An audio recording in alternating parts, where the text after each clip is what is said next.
Welcome, welcome, welcome, everybody. Welcome in. Come on in. We're so glad you're here. My name is Hunter. My pronouns are he, they. I'm so honored to be your moderator today here at Power to Fly. We have an amazing panel of not one, not two, but three people giving us their time today. So it's really fantastic. We are jumping into the chat and learn of diversity in 3D, designing the future at Dassault Systems. Systems, maybe a little French accent on that, perhaps. So a little bit before we jump in, just a basic code of conduct. This is a shared space. I encourage you to be kind to each other, to be patient with each other. You can ask your questions in the chat. And speaking of the chat, fire it up. Let us know where you're calling in from. And just know that we welcome everyone here. All are welcome in this space. So you can turn on your cameras if you want to participate. No need to be Instagram ready. We're all just hanging out here, having a little, get your coffee, your water, your seltzer, your dog, your cat, your favorite plant, whatever you need, just hang out. This is a safe space. We're going to have a good time here. We are recording this, so there will be a rewatch link that'll be sent out to y'all afterwards. And you can ask questions in the chat at any point. You can message me privately or you can ask them publicly in the chat. If you want to ask them privately, anonymously, you can just go to my name, select my name, DM me, and then I will ask them on your behalf. Okay, so we have Dassault Systems here today, and we have a snazzy clip to cut to. So we're going to cut to a little video clip here before we meet our panel.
Wherever you are, whatever you're doing, Dassault Systèmes is there with you. Once everything. I love that. I think my favorite was optimized data-driven footwear. That's pretty cool.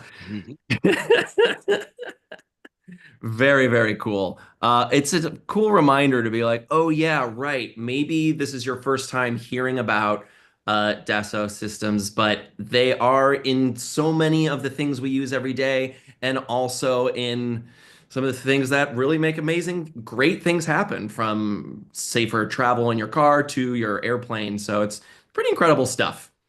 So first up, let's say hi to some of our friends here. So Abby Young, the talent acquisition partner, please say hello. Let us know a little bit about yourself here. Thank you, Hunter. Hi, my name's Abby Young, as Hunter said.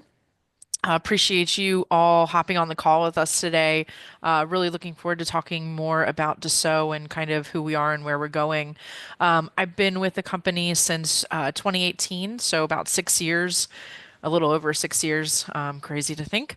But here we are. Started off as a recruiting coordinator, so really working on the administrative side, supporting the recruiters and what they do. And then after COVID, moved into a full-on tap role, working mostly with sales, some of what we call services, which is kind of that bridge between sales and R&D, and then also some marketing and all that good stuff too as well. So a little bit of everything. I like to think of myself as a jack of all trades. Maybe a little bit more knowledgeable in some areas than other, but nonetheless really focused on our diversity initiatives. As we kind of talk more about that as we go on, we've really evolved in the past couple of years. So looking forward to talking about that journey. Love that. Thank you, Thank Abby. you. Michael, welcome in. Hello, everyone. I'm Michael Russo. I have been with Dassault Systems for just over 10 years now. I primarily recruit in the G&A space, which is general and administrative. So I handle um, IT, marketing, HR, customer support, finance. And in the last couple of years, we've been so busy that I have primarily focused a lot of my time on finance. But I'm looking forward to sharing with you a bit about some of our diversity and inclusion efforts. Very passionate about that. I co-lead our Pride ERG. And to go back to the video and what Hunter had said in the beginning, there really we do so many things and we touch so many products in everyday life. It's very difficult to just sum up what Dassault Systems does. So we'll talk a little bit about that um, because there's just so much to cover and so many things that we're involved in. So look forward to being able to share a bit more and want to thank everybody for their time and joining us today. I love that. How does it feel to have a last name that rhymes with your company so perfectly? It's funny because there's there is a French way of saying Rousseau and spelling it of that way as well. Oh, And really? I learned that my first year here. Yeah, they had called out my name and somebody came over to me and said my name's Rousseau too, but it's spelt completely different. It is the French spelling, and don't ask me to do it because I can't. That's great. Noelle, hi. Hi, good afternoon, maybe good morning to some of you. Noelle D'Agostino, and I work alongside Michael here in our Waltham office, just about 15 minutes outside of Boston. I too have been with the company for close to 7 years, similar to Abby, and have been recruiting for more years than I care to share. Um, Certainly much more than Abby, but um, I primarily focus more so on sales and marketing.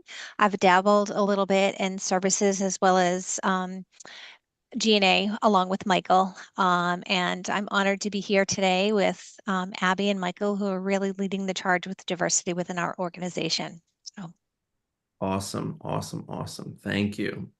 Okay, well, Michael, before we jump in to some of the questions, can you give us maybe to expand on the video a little bit of just sort of a high level of how we might be acquainted with y'all if we haven't heard of this company before and what's it like? Yeah. Yeah, absolutely. So think about us in terms of being a software platform, software systems that basically can help businesses pull everything together in one platform where they can communicate with each other. So, whether you're in the aerospace and aerospace and dynamic space, whether you're in, I'm sorry, aerospace and defense, whether you're in customer service or support like consumer packaged goods, perhaps you're in simulation, robotics. We're a company that our platform can help everybody talk in real time and capture that in real time. Um, if you like an innovative company, we're a very innovative company. And I'll give you an example.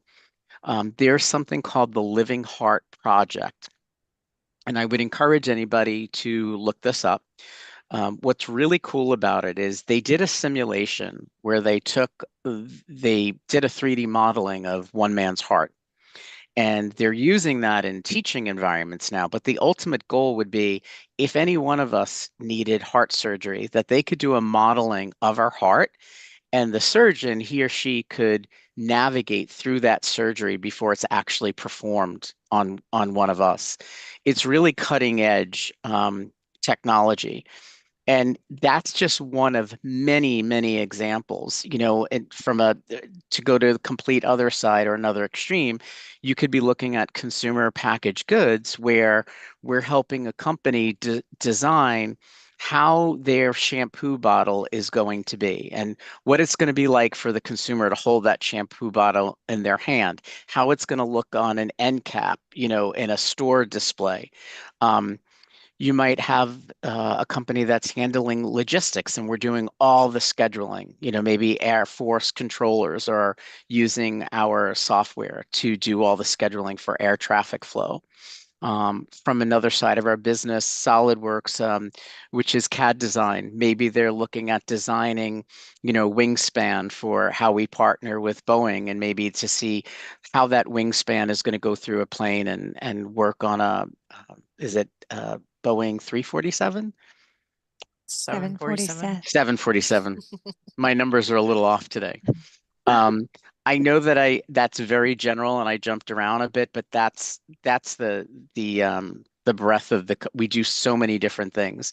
We are uh 13 13 product lines across 12 industries. Wow. And because I'm dyslexic, you said the plane correctly, actually. Yeah. So There you go. said it right to me. I knew what you were talking about. Okay, great. I mean, that was a pretty perfect sum up. Is there anything you want to add, Noel or Abby, to maybe some insights of the overview and maybe some things that stand out for you of what you all do? Yeah, I mean, I think one of the things I always tell people or candidates when I'm talking to them is, imagine, we have a customer who is trying to break into the bike market and they created this new bike. We essentially can help them from start to finish, whether it's designing, simulation, the manufacturing process, supply chain, even the marketing on the back end. So if you've gone to any major, car website and you've seen where it's like, here's the car, here's the features, it spins around, we're actually in that space as well. Again, that's very simplified, of course, but I think that kind of helps put it together, all of our product lines in one kind of example. But there's so much. I mean, I've been here for 7 years and I feel like I'm still learning small Yeah. niches of what we do and we continue to evolve. So Hmm. always learning, which is great. Yeah, I love that we've been partnering with y'all at Power to Fly for many years now, and every time I get the opportunity to speak with any of you or hear any of you speak at the job fairs, I'm like, "You did that too? What? What is happening?" I'm always learning more about what y'all do. Someone was curious, just when did the company start? How long has it been around? Anyone want to jump in on that? 1980, so I think what, 43 years now? Or is it 44 years? 44 years. My Yeah. math is not good. We'll be going into our 45th year. Yeah. And way back when the company started, so a lot of people, when they hear our name, those that may know the name, let me give you an example. So in the US or North America, we're not as well known for the name Dassault System. We're more known for some of our brands. So we'll get a lot of students, let's say if I go to an engineering school, they see SolidWorks and they're like, oh, I want to come work for SolidWorks, but they don't necessarily know that SolidWorks is owned by Dassault Systems. But in Mm. France, where the company started out, Dassault Systems is known the way we would know a Nike or a Google. The brand awareness in France and in Europe is a little bit better than what we have here in the US or North America market. It's getting better. as we do more advertising and partnering with companies like yourself, we're getting more brand awareness. But so when people do know the name, they always think of aerospace and defense because that was the space years ago where Dassault started. But we're much more than that. But that's what a lot of people think when they hear the name if they knew of us in the past. I guess that makes sense. If you can make an amazing aerospace program, you can probably make an amazing shoe too. Yes. And so where that comes in, because I know you were highlighting that before, we acquired a company. We do grow a lot through mergers and acquisitions. So when the company looks at acquiring a company, they look at the existing portfolio and brands and how they would fit into that portfolio. So we acquired a company called 3D Excite. And 3D Excite is a little bit more, I kind of call it our artsy part of the company. 3D Excite helps design, they've helped design the shoes and sneakers. You might be looking at how the design of it is, how the color of it is. They've done a lot of work in the automotive industry where it would be designing the console inside of a car. Um, and I always say it's a little bit more like when I say that artsy side of it, we get a lot of artists, graphic artists. And Abby, I'm forgetting, or Noel, I know we filled several different positions there in terms of, let's say, the graphic side and design side. Mhm. Yep, Yeah, I hired absolutely. a lot years ago through 3D Excite, and very much so on the production, and I'm so sorry, I just spilled my I was trying to raise my desk here and I just spilled my seltzer all over the place. Oh no. In the design space, a lot of graphic designers, and it's really fascinating what some of these CGI. people can do. Yep. Noel, I have paper towels for you if you Thank want. you. Whoa, As magic. you can see that Yes. we work very closely together. Wow. Because of Noel's background, it looked like you're inside the building, Yeah. Michael, and you handed it out the window and she just grabbed it. See what we Woo! can do? That's our He, technology he as so did well. that too. That was not planned either. Just klutzy Cool. old me. Well, I would love to hear from Abby or Noelle more about if you could talk about the 3D Win, your Women's Initiative program and its impact on gender diversity at Dassault. Ab, do you want to Yep. take that and I can jump Yeah. in? I'm just trying to Yeah, clean no, up no, here. absolutely. I can take that one. So, it's one of 3D Win, our Win program is one of the things that I actually really like to talk about because it started locally, in Waltham, from my understanding, and it really just started kind of as a grassroots type of situation. They were doing a lot of things locally. They were, reaching out to the community, all of that stuff, and then internally starting mentorship programs. And then it was actually caught wind in France that they were doing this, and then it became a global initiative. So it was really interesting to see it kind of stop go from bottom to top, and then the CEO, went all in with it. So then it became more global, and so recently, it's been more again about interior mentorship programs. So we call it the all-in mentorship program. So you can sign up to be either a mentor or a mentee. So you actually get partnered with someone within the business, which is really interesting because you could be, in sales and partner up with R&D or vice versa and really understand how the business work, how can you grow, just kind of looking from a different perspective, right? Which I think is really key for all of us. And then also again, continuing with community work. They said they showed some of the things they were doing when I was first introduced, and I was like, I had no idea that we were doing this. It was really interesting. I mean, even on a global level, it wasn't all local, and so that's been the main kind of focus, I would say. They've definitely had networking events. They put on different again, women focused events at different offices. And yeah, so it's a really it's a great space. We have a community on our platform to go Mhm. and discuss. Of course, during March is when I would say is their busiest time, of course, with International Women's Day and Women's History Month, all that good stuff. So they always lead the charge on those initiatives as well. Noelle, I don't know if you have anything to add to that, but Yeah. So just to piggyback on that, I was recently part of a project where we developed a women series looking towards leaders across our organization, women leaders that have been with the organization for quite some time, talking a little bit about their career progression, their trajectory, and being able to serve as mentors to some of the earlier career talent. So it was really fascinating. One of the videos was actually by Debbie Dean, who is kind of the pioneer Hmm. of that program. And it's really just so fascinating to hear women supporting women and also um, male leadership supporting these women throughout their careers at different stages. Things that come up that are expected as part of being sometimes to be more specific with moms. And that was a really big piece of what um, these leaders wanted to share with us across the organization, but they're also going to be on YouTube videos. They're going to be on our career site. So more to come with that, but it was a really great project to be a part of for sure. And one other thing to jump in there, and hopefully I'm not speaking out of context, but as Noel had mentioned about Debbie Dean, so Debbie Dean had been the head of our legal group here for North America, and she kind of semi-retired and then came back to do some consulting work for us and is running on our educational side, Law Foundation. But Debbie truly was one of the pioneers. And I believe back when she first started, she was one of the only female attorneys that we had. And so Debbie did a lot of forging forward in terms of when and putting together more programs for women. And this is kind of an interesting, maybe jumping off point.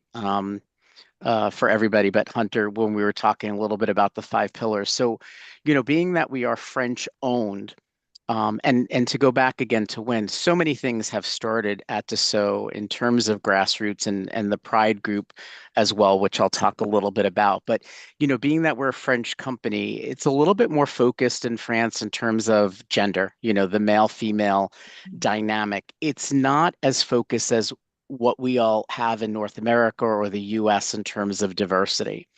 And as we, from a local perspective, we've helped influence, kind of locally upward to our management in France in helping create the five pillars of diversity. And if I could share my screen, I'm going to share a little bit on the five pillars. Oops, I don't want that. What happened to my five pillars?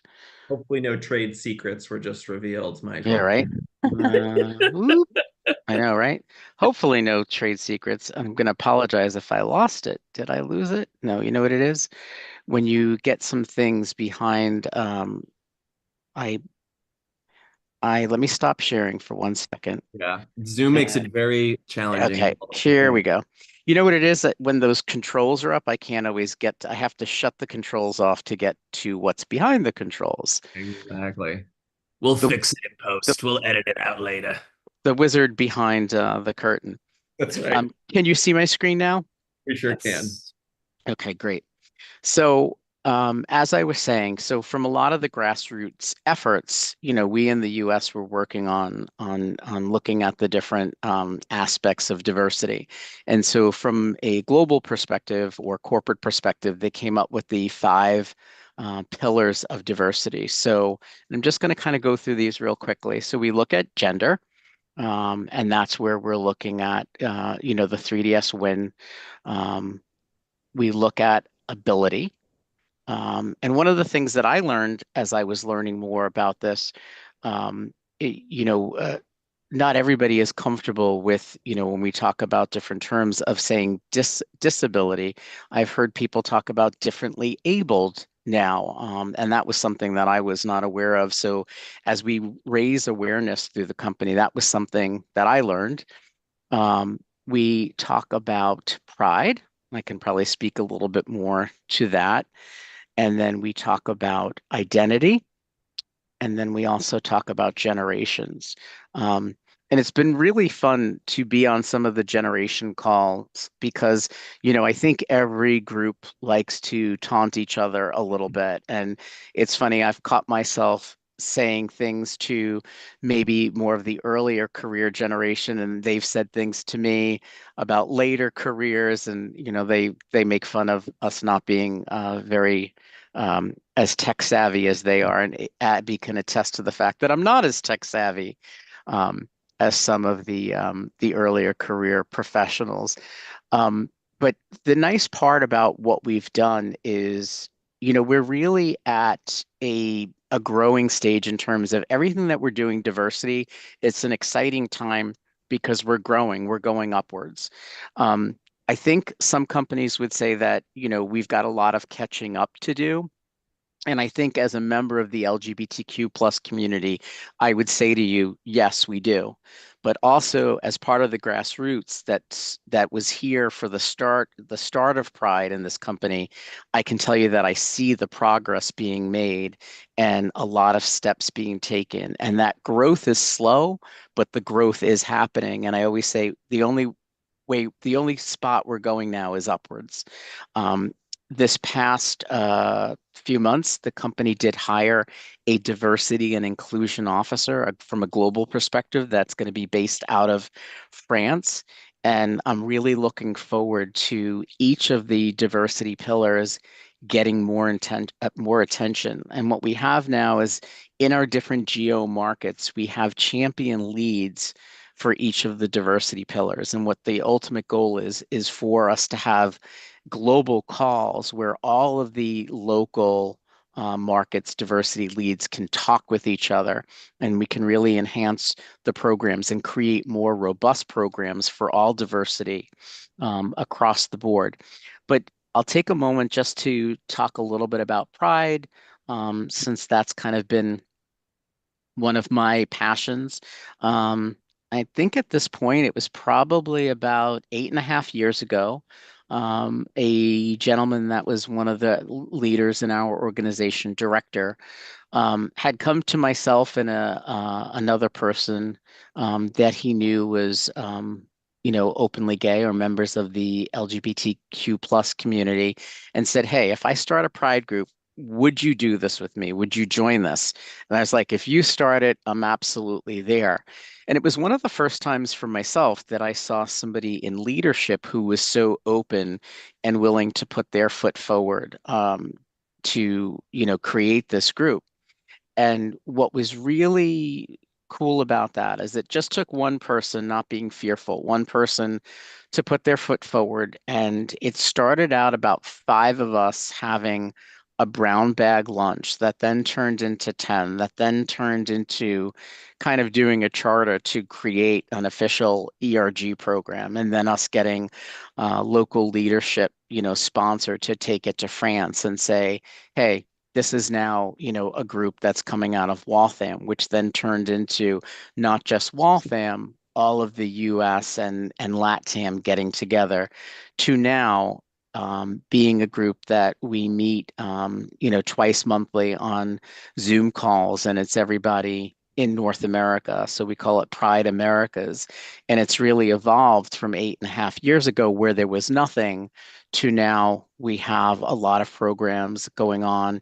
And I'm happy to say that this past year we had our third Pride event that was held in terms of our site here in Waltham, and we continue to grow. We're doing a lot of sharing individual stories. So for me, it was really important to create a safe space where people could come, talk, and share, and not kind of feel like they're being police in what they want to share about. And it seems to have really taken off that. And it's not just members of the community. I would say it's 50-50. If we have 80 people, 40 people are members of the community and the other 40 are allies. And it's taken off to where people really enjoy having this safe space to share, and looking forward to doing more in the next few years of maybe now taking steps to reach more out to the community and do more community work and bringing the groups bringing the groups together, not only on, like I said, a geo-specific, but on a global perspective of what we can do.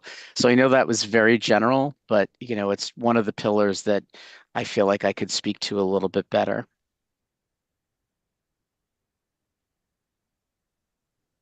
Muted. Thank you for that. No, that's really fantastic. It's really wonderful to hear about the humility and self-awareness of growth is refreshing as opposed to trying to like sometimes I feel like it's like it's always been this way. It's like that's it, and it's really nice to hear, Abby, you're speaking to that growth and there's a lot been going on. And Michael, you've been very candid. And then on a personal level, on the micro level, you were talking about learning about new terminology that was new to you that's more inclusive. And it's so important to own and celebrate those as victories as opposed to, oh, I said the wrong thing. It's like, no, I'm on this journey of self-improvement. Yep, Yeah. absolutely. And it's one of our core values. We talk about having the passion to learn, and I think we're ever evolving and ever learning. We've done it for the last couple of years, probably the last 3 years. We've done a diversity, inclusion, and belonging series where we have speakers from whether internal, external, but we get a group together from each of the pillars and we have a speaking series. And it's usually about an hour and a half, and every pillar takes a week as we go through the series. So we just wrapped one up for the fall. Um, and we'll probably be doing another one in the spring. And what's great is not just about your own culture and your own company, but when you get these external speakers, you're learning a lot about their cultures and their stories of what their companies do. And that's something that I love learning about. Yeah. Yeah. And Noel, I'd love to hear about, so correct me if I'm getting this number correctly. So Dassault Systems has a diverse workforce of over 147 different nationalities. So I'm curious, how does that diverse makeup of Dassault help drive the tech advancements within the company? Yeah, so I think it's, again, I've seen things evolve through my past years of recruiting just in general, but I do think that looking at more diverse skill sets from all levels within the organization is very helpful. We go through unconscious bias training as well too. We really do our best to obviously target skills versus individuals. I know myself, it's a little bit harder in some aspects to recruit specifically. So for instance, we're trying to really focus on women hires right now, right? In terms of how can we attract women talent to the organization. But it's a natural, or at least through the years of experience and myself being, further along in my career, I've seen things evolve within STEM. And it's really exciting to see more and more women wanting to be a part of that. They have high school classes, elementary classes, all geared towards that. So I think again, although we have a ways to come, which is one of the reasons why we wanted to put together the women's series, specifically sales and marketing, R&D, right? Some of those, and I shouldn't say industries, some of those disciplines just aren't heavily as populated with women. And I am focusing a little bit more on women just because that is a primary focus of ours, but it's been really fascinating to see the growth, or I should say, or just the expansion of diversity throughout the organization. That was one of the things that did attract me to this organization, specifically was its diverse population. And it's something that we embrace and we continue to, obviously, with folks like Michael and Abby and other individuals. One thing that I did want to piggyback on, though, when we were talking about the diversity initiatives, I think it's been a really great opportunity for women such as myself, or just individuals that are straight, to become an ally for our peers and our colleagues, to help us support them. Things that we don't necessarily recognize as challenges, right? So it's been a really great opportunity for me as a straight woman to be able to support my friends and colleagues throughout some of that. It's one thing that I just wanted to piggyback on. Yeah, for sure.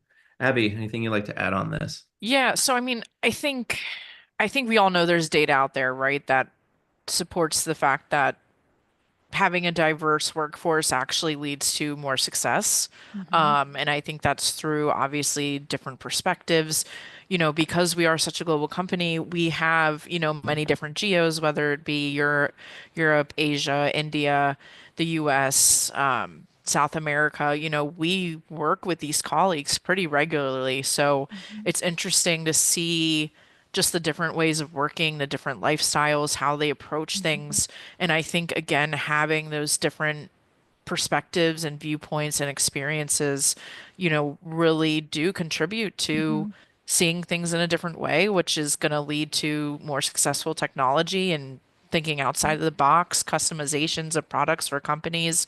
I mean, you see it all over the place where, our clients want to be represented, right? So when you think Hmm. about manufacturing and how that's different from, the San Francisco Bay Area tech company, there's just different lifestyles, different viewpoints, different ways of living, and to be able to represent that in our Hmm. company to then support those groups is really Hmm. important. So hopefully that made sense. I know that was a lot of uh, spewing of words. So, No, yeah. totally. Yeah. I think, as you said, the proof is in the numbers. We know that just the data is there. The more diverse the team, the better the work ends up being because Hmm. especially with something with a company whose focus is on improving things Right. everywhere. There's going to be my experience of something is very different from someone that lives in a different country with a different background, completely different. And then we can bring that information together to improve together. And I think an important part of that too is we're not trying to create this to check a box, right? It's not about that. It's about creating a culture where Yeah. that growth is natural. The embracing of the diversity is natural. Like that's my nirvana, is that, when we're not having to look at a quota or say that we need to do this, that it's Hmm. happening in a natural aspect. We know obviously we want to hire more qualified, women. And let's say, I think Noelle had mentioned this before, sales is an area where we probably have less women just by the nature of what it's been in the past. But it doesn't mean that there aren't female sales associates out there. We need to make an effort to go find them and Hmm. to make it an inviting atmosphere so that we get more women in sales that want to be a part of our company. Hmm. Yeah. Yeah. And just to vice versa that a little bit, I mean, we think about female dominated fields, right? And we also want the diversity of bringing in males. Right. Yeah. Like, I mean, you think about HR, you think about marketing. We also are looking at that. So we've actually pulled numbers and have broken down by role what the breakdown is, and we're trying to diversify that, whatever that looks like, right? So, Yeah. although again, it is a big focus for gender, there's also, the intersectionality of it all that we're Yeah. looking at too. Mhm. I'd love to hear from anyone who wants to pop in here about what are the strategies that Dassault uses to ensure that the diverse perspectives are incorporated to the innovation process? So, like you said, it's not just checking a box, but how is it actionably incorporated? I can jump in if you guys want. Sure. I Go think ahead. first and foremost, one of the things we're trying to deploy is have everybody in the company, not just our managers, take unconscious bias training. Um, it's actually a 22-minute training through LinkedIn, and I think it's great. It's short, it's sweet, it gets to the point, and anybody can do it. But I think that's good just to raise awareness because people don't realize that they have their own Yeah. unconscious biases. So that's one thing that we're really trying to make sure that we do. And deploy. And I think, can you say the rest of that question again, Hunter? For sure. Yeah. How to getting the diverse perspectives to be deployed in the inclusion across, excuse me, to incorporate it into the innovation process. Yep. And so I think another part in terms of embracing it and getting it out there, there are different roles that we have in the company that require panel interviews. You might have Mhm. somebody again in the STEM program or somebody that's got a PhD background, and maybe there's a panel of 8 people, right? Well, that panel needs to be diversely represented. If you have and again, I'll just use an example, but you have a woman coming in to interview, if there's 8 white men on that panel, that's not embracing diversity, right? So we want to be able to make sure that we're having a representation of the people. And perhaps you have a group that we may not have a woman in that group, so we get a woman from another group, so that you're having a balance when people are interviewing, and that's something that we try to Yeah. create as well as we're recruiting. We want to promote diversity at every level. In terms of the innovation, that's a really good question. I don't know. I don't think I have an answer for that. I don't know if Abby or Noel, that you have a perspective of how diversity is incorporated into the innovation of the company. Well, I think it starts with us, right? I mean, Yeah. and by us, I mean talent acquisition. I think Mhm. it's the age-old question of what comes first, diversity or inclusion. Mhm. Uh, because how do you get to inclusion if you don't have diversity and vice versa? So I think it really starts with number one, bringing in diverse candidates, right, and employees, because that is how you're going to get different opinions, different perspectives, Yeah. and then that translates to our customers and clients. So again, kind of going back to what I said, we are a global company. We have offices, we have clients, aerospace and defense heavily in Texas versus high tech, which is heavily in, again, the Bay Area. How you interact with those companies, how they move forward through innovation is very different. And I think being able to speak to that, push it, right? You have to push the limits a little bit, not too much, obviously, Mhm. and then go from there. Sorry, my boss just peeked through the window and looked at me. So, Challenge um, the status quo is where you were going, yes, Abby. challenge this, challenge the status quo a little bit. But again, being able to understand, and I think Yeah. even as a global company, right, the way we work is different than the way the French work, than people in Mhm. India work. It's kind of understanding that and respecting it while Yeah. also, again, knowing where, hey, we can evolve here. And so just something very small that, again, I'm talking from a talent acquisition perspective because that's where, we are experts in. Beforehand, our managers used to never bring up, hey, like, I want someone different from me on the team.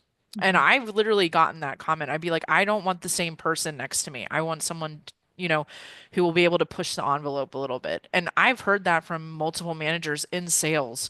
And that's big. Mhm. And I think that's the way we kind of start to push that through innovation, how we sell, etc. Mhm. So that's kind of my long-winded answer for that. Yeah. I love that. Yeah. Earlier, it was mentioned about the intergenerational team. You have folks from maybe the Gen Z up through the boomer generation. So I'm curious if any of y'all want to speak to, Michael, you were talking about how there was some insights that you gained from them about maybe your tech savviness. But is Mhm. there maybe other things you've learned from them and any advice that you would pass down to folks that are entering the workforce or new to the workforce? Yeah, I mean, one of the things, so I'm laughing because I think of Abby and I, and we have a really great team, and I'm not just saying that. So Abby, Noel, and I have worked at this point, I think we're almost 6 years, all of us together. But Abby and I like to razz each other quite a bit. So, we're obviously of different generations, but I've learned so much from Abby, and hopefully she's learned some from me. But you know what it is. I was waiting for you to shake your head no, Abby. Um, but I Come think on. I think that's the key is in terms of being open, having that mutual respect from each other and not getting stuck in your ways or a tunnel vision, where you can learn from each other and respect the differences that you have. I do have to laugh because a lot of people on this call may not know it, but I was having a conversation one day. I think we were having a shower for one of the employees and got into a conversation and I mentioned Happy Days. And somebody said, "What's Happy Days?" I'm like, "You don't know Happy Days?" I'm like, "Fonzie, Arthur Fonzarelli." And they just kind of looked at me and I was like, "Oh my gosh, I'm really getting up there now," because they didn't know who the Fonz was. Yeah. But I And do, Michael. yeah. same. But it's moments like that Yeah. where I think are fun, and then Yeah. you can start talking Yeah. because, you know, Abby might tell me about a show that I don't even have like a clue about or know anything about. Lately, I've been hearing different words. Like recently, I was watching a talk show the other night, and I forget who the woman was on, but supposedly she coined the phrase brat, and I'm like, "What's brat?" Like, I had no idea what that is. I don't know if I could still if I can explain it now, but it's really, I think, Was a being very brat summer. We can just yeah. leave it at that, right? I think it's really about being open to the generations and Yeah. learning from each other. And that Yeah. is another aspect that I truly do love about this company because besides the fact that it's a pillar, I've seen it, you know, in real life. One of my colleagues just retired about a year and a half ago, and he kind of trained me when I came in and was my mentor. And you know, so I've seen people entering the workforce, and not that we talk about age, but I've seen people entering the workforce at 21, 22, and I've seen people exiting the workforce that are 76 and 77. And you can just imagine in that span how many generations that is. And there's just so much to learn from that knowledge of each other. Yes, yes. Getting some comments in the chat that are really being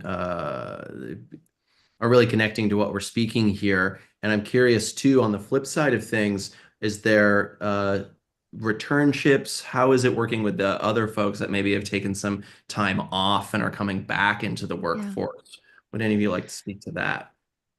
Sure, I can jump on in. I think our organization as a whole um, is really open to it. And again, I think some of that falls on us from a talent acquisition perspective, getting ahead of some of those preconceived notions that maybe people have. It's just a natural, um, inclination sometimes. If somebody's stepped away, will they be able to know the latest technology? Will they be able to ramp up as quickly?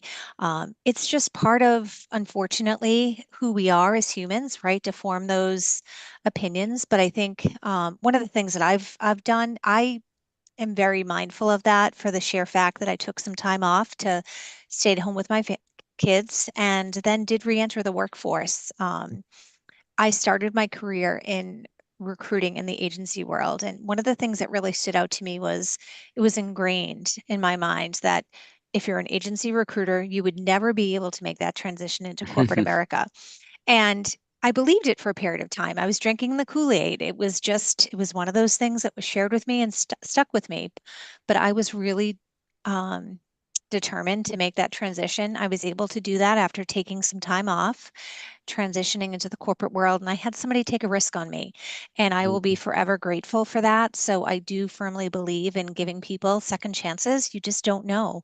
There could be circumstances beyond their control that they needed to tend to. And I think oftentimes what I'll do is have a conversation with them first so I understand their story so that I can get ahead of that and have those conversations with the managers because I've heard many people that have taken a step away for a number of different reasons or even career changes and just wanted to get a foot in the door. I think one of the nice things too about our organization, and I've seen a lot through my career, is that some organizations don't give folks the opportunity if they don't have the skill sets. Here within DS, I think we do a great job of that. I think we allow people to broaden their scope, develop their skills. If there's an area of interest, maybe they do some type of shadowing program or what have you. So I think once you're here too, it's limitless. So it's been a very it's been very eye-opening for me that there are still organizations that will embrace that. And DS is absolutely one of those organizations. And as Noelle and Abby both said, it does start with us, Yeah. so when Noelle was talking about getting to know the candidate and their story, it's us educating, the hiring manager. We're seeing more and more managers now, embracing that. But, there were managers when I first started, and there still are. I mean, that some are very old school. Well, why hasn't this person been working for the last 5 years? And why did this person, do this? And we have to educate that the workforce today is very different than the workforce was 5 years ago, 10 years ago. There's the pre-COVID, workforce, and there's Mhm. if you can put a story, I think, behind the candidate, based on why they've made some of their career choices. Sometimes it's not a choice. Maybe somebody's taking care of a sick Mhm. relative and needed to step away from work. Maybe either a mother or a father has decided to stay home and Mhm. raise children. So there's usually a story to put behind it. And again, I think that speaks to the fact that it starts with us as the recruiting HR team and really educating the client. Mhm. I've gotten a few questions here as well. I'm curious, someone asked, someone DM me about if for folks maybe starting out their career, what are some of those foot in the door career paths that you envision over at DS? So I I mean, could I think probably, oh, go. no, Nope. please go. No, please No. go ahead, Okay. Abby. Okay. If you Go insist. ahead. I I'm so spoke last polite time. here. Fine, I'll talk, okay? No, I really think it depends on the area, right? Are you looking R&D? Are you looking sales, marketing, finance? Because I think Yeah. that's a little bit different depending on what area you're looking to get into. I can speak from a sales perspective. The easiest way is going to start as you're going to start in is most likely business development. That's really the way to get in, really get your feet wet, understand how sales work, how to reach out to people. And honestly, it's a good position to really figure out, do I want to be in customer facing sales? Because there's sales where you're actually on the back end. And I think a lot of people don't realize that. Because you can go into tech sales where you're focusing more on demoing for the customer and really being that technical expert, but it's kind of that hybrid of you're not going out and really selling the product per se, right? So I think it really depends. Again, I can't, I'll let Noelle speak from like a marketing perspective or if you have Yeah. anything to add about sales. And then R&D is going to be, you know, again, probably more of like a junior engineer, junior developer. And a lot of companies are open to those roles, typically from what I've seen. It's becoming more and more because, with technology constantly innovating, new software coming out, they actually want people more junior in their career, who have a fresh mindset, just learn this specific software. On the flip side, we have software here at Dassault that we've been using for years and years, and there's some that they may not even be teaching that software in college, and that's where we want more seasoned people. So we have a nice balance, I would say, mix, and then I'll let Michael and Noel talk about their Yeah, and facilities. to add on, because you did Yep. such a wonderful explanation there, for folks maybe on the flip side that are looking to pivot in their career as well and where they might fit in. Yep. Absolutely. Yeah. So within my world and what I do some similar roles as Abby, but she answered the question about sales. But in terms of marketing, more of a marketing coordinator, an event coordinator, because there's a lot of crossover within the marketing aspect from that perspective within marketing. Um, Digital marketing is a social media strategist. These are all positions that we do hire specifically for across multiple brands, as well as just more specifically for DS as a whole. I think one of the biggest things too, I'm not quite sure where this individual is within their career, but I do think having internships under your belt is going to be very advantageous to you as you look for new opportunities as you come out of school. I think that that's something that's really important to have, even if it's 6 months or a year of one or two internships, I think speaks volumes. Being able to have that on your resume is certainly going to be very helpful as well. And I think one last piece I'd like to share with that is it's not necessarily just the particular area of the company. It's also within that area what the business need is at that time. So I was going to say from a finance perspective, I see a lot of, entry positions in terms of accounts payable, accounts receivable, maybe procurement. But what I mean by the need is I hired somebody recently in accounts receivable cash collections, and this person was fresh out of school. Now I have another position open, and the manager really can't take somebody who's fresh out of school because they did have somebody leave who had more experience. So now she's looking for at least 2 to 3 years of experience. So again, it depends on the business need at the time. Mhm. But again, it doesn't, I feel like it's across the board that we have opportunities across the board in terms of what could be entry level, or if somebody does want to make a transition and change careers. And sometimes what I say to folks is sometimes that might be a step back in terms of where your level is or where your compensation is, but it's that step back in order for you to go forward to where you want to be down the road, or that next Mhm. step for yourself, especially if you do want to shift careers. Yeah, And totally. just, I want to just provide, I know we're running up on time. A very specific example that I can think of is we had someone who was a manager at a large retail store, and they actually pivoted into, we call it sales transaction support. And so they are looking at all our sales transactions and its system, its data. And so it's very similar to what she was doing in a retail space, and she's doing great.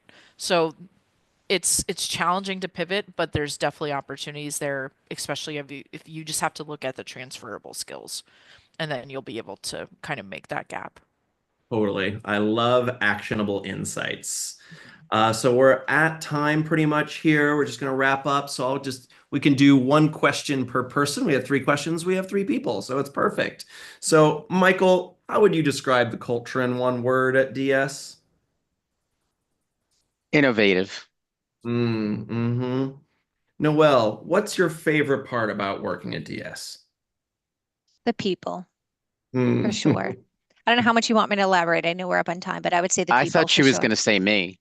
Well, Well, The you you are are a part of the person, people, person. Michael. Michael. Depends on the Yeah. day. Abby and I were on the same wavelength there. Yeah. Nice, nice, nice. And Abby, what's your top tip for someone who's interviewing? Um, oof. I mean, I think it's the make sure your resume is tailored to the positions that you are applying for. Try to align, look at what's required of the positions and try to align your resume to highlight how you meet those. Um, and then from there, just, being kind of take initiative, do research. Um, some of the biggest things I've gotten from hiring managers is someone who came to the interview prepared. They knew Dassault, they did some research. That goes a long way. And you can do it in 10, 15 minutes. It doesn't have to be anything, too intensive. Those would be Yeah. my kind of top Mm. ones. Fantastic. Well, thank you all so much for joining today. Let's give a digital round of applause to our trifecta here at Dussault. And you can see our friend Ria has just dropped in all of their LinkedIn links so you can connect with them, which is a wonderful place to do it. And also give yourselves a little pat on the back and a warm hug for showing up and making an effort to be being part of that 0.1% of people who are showing up and going the extra mile for your career advancement. It's not an easy thing to do, so treat yourself. You're doing good. And we here at Power to Fly are here to support you on that journey. So feel free. I'm also on LinkedIn. You can reach out to me anytime. And With that, Hunter, thank you. And oh, thank you please. to Ria and everybody who attended the session. Really appreciate you guys helping to lead this and having the three of us today. Oh, the pleasure is all ours. Thank you. This was such a delight. And I hope you all have a great rest of your day. Yeah. Thanks, everybody. Thank Thank you. you. Thank you. Bye-bye. Bye. Bye.